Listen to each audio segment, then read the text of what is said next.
This is the 27th of last seed, the year of Akatosh 433. These are the closing days of the Third Era and the final hours of my life.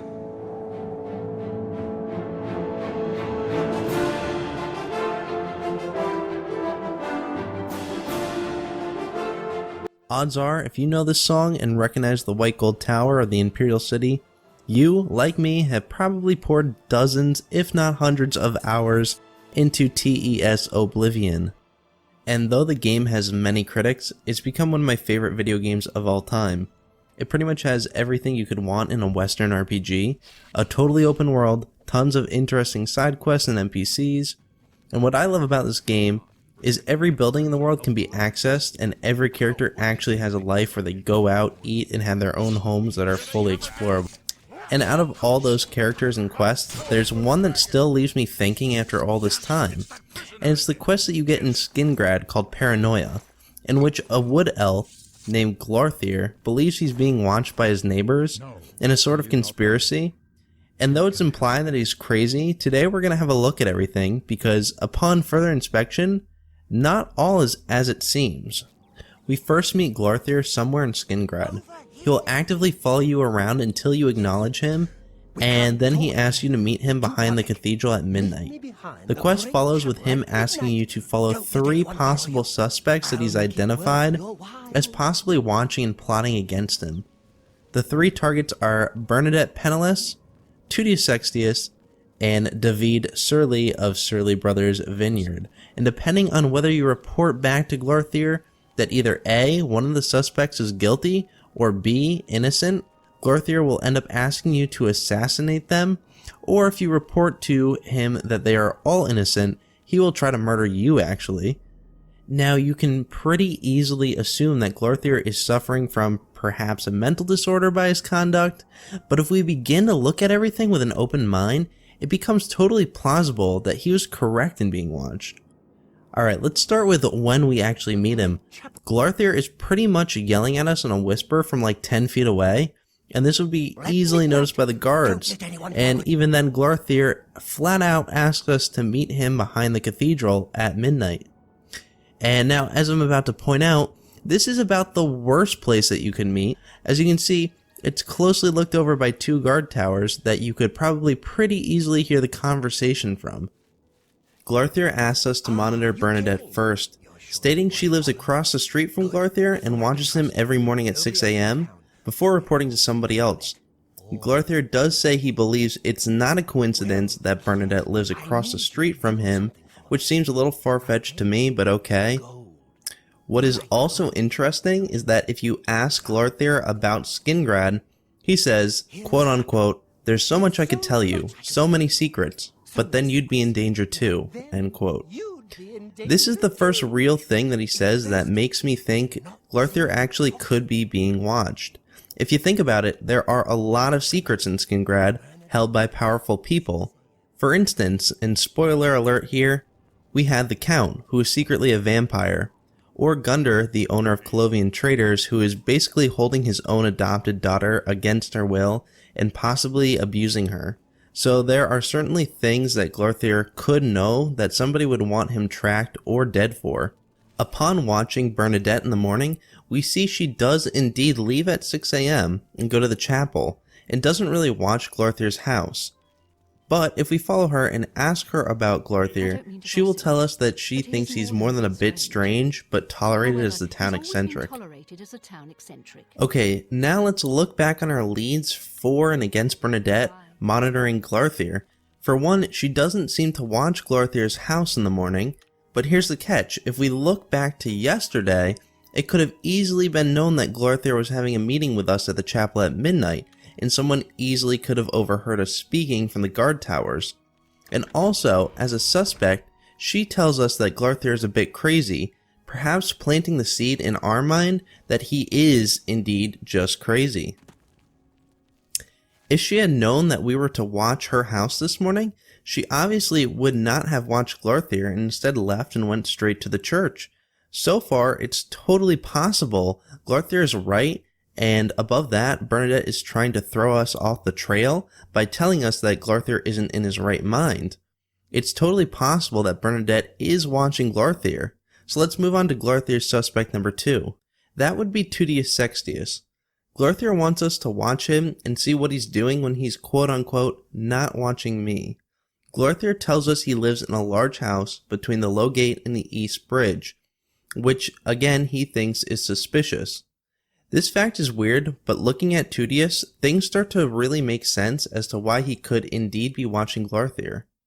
Tudius spends most of his day in the castle and tells us his father and the Count were best of friends. The strange thing is that Tudius doesn't seem to really have a job in the castle besides just wandering around. Now remember what I said before about the Count's secret of being a vampire? And since we don't really know what Tudius does besides go to the castle for several hours every day, as well he takes a ride around Skingrad on horseback too every day. And his father was quote-unquote best friends with the Count. I think it's very likely he knows about the Count's vampirism, and maybe even is an informant for the Count around town. Since the Count never leaves his castle, this is actually pretty likely. Not to mention, if Glorthyr knew the Count's secret, he would have a really good reason to watch Glorthyr. Now on top of that, it is at this point in the quest when the town guard captain Dion will approach you and say, quote unquote, "A little bird told me that you've been asking around town about Glorthyr, a resident eccentric. I'd like to know why," end quote. And he says all this in a threatening tone. Now not only is this really strange, but I'd like to point out something specific he says. The part about us asking around town about Glorthyr. Now at this point in the quest, we could have and only did ask Bernadette. So obviously she or someone in the chapel reported back to the guard and it went all the way to the captain, one of the most important people in the city, about us simply asking about Glorthyr, which Bernadette downplayed and didn't really make it seem weird at all that we asked.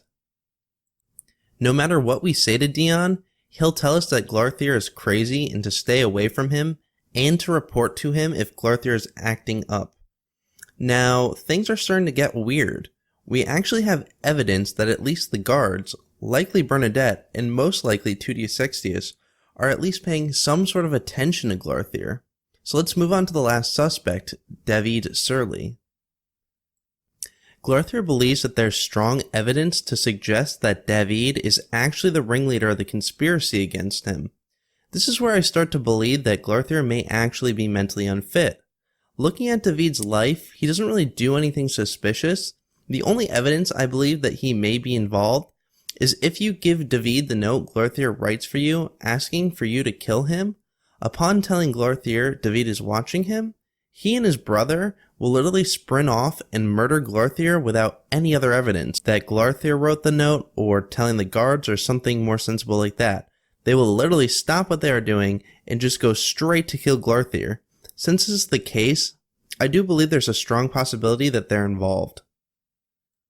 Alright, fast forwarding to after the quest, if we search Glorthyr's house, we can see that he likes to read a lot of books.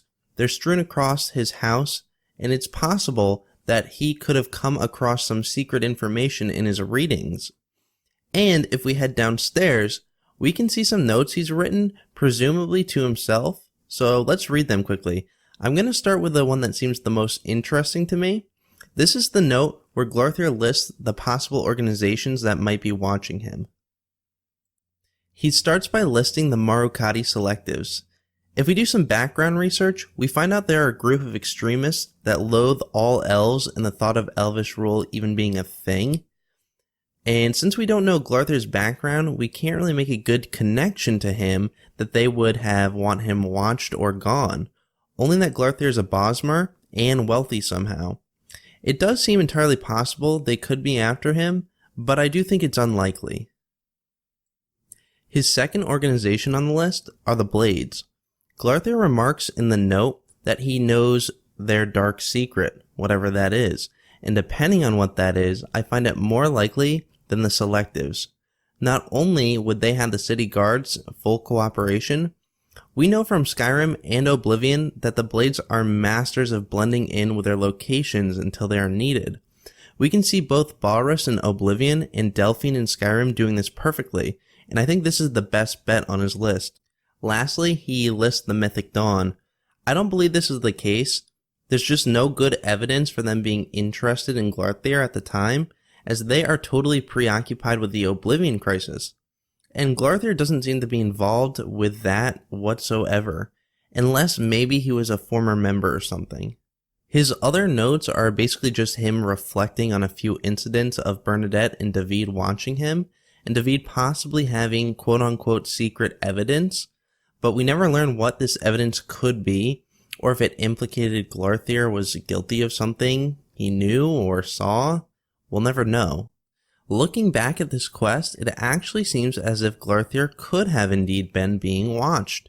My suspicion is that Glarthir may have known too much about the Count, who easily could have had Tutti Sextius and the guard watching him, or depending on what Glarthir knew about the blades, it would make sense that they could certainly be watching him as well, maybe with the guards and even the Count's help too. So next time you fire up Oblivion and play this quest, think twice. You may end up killing an innocent little wood elf, we'll never truly know. But thank you guys, this has been JDog1025FTW, and I'm peacing out.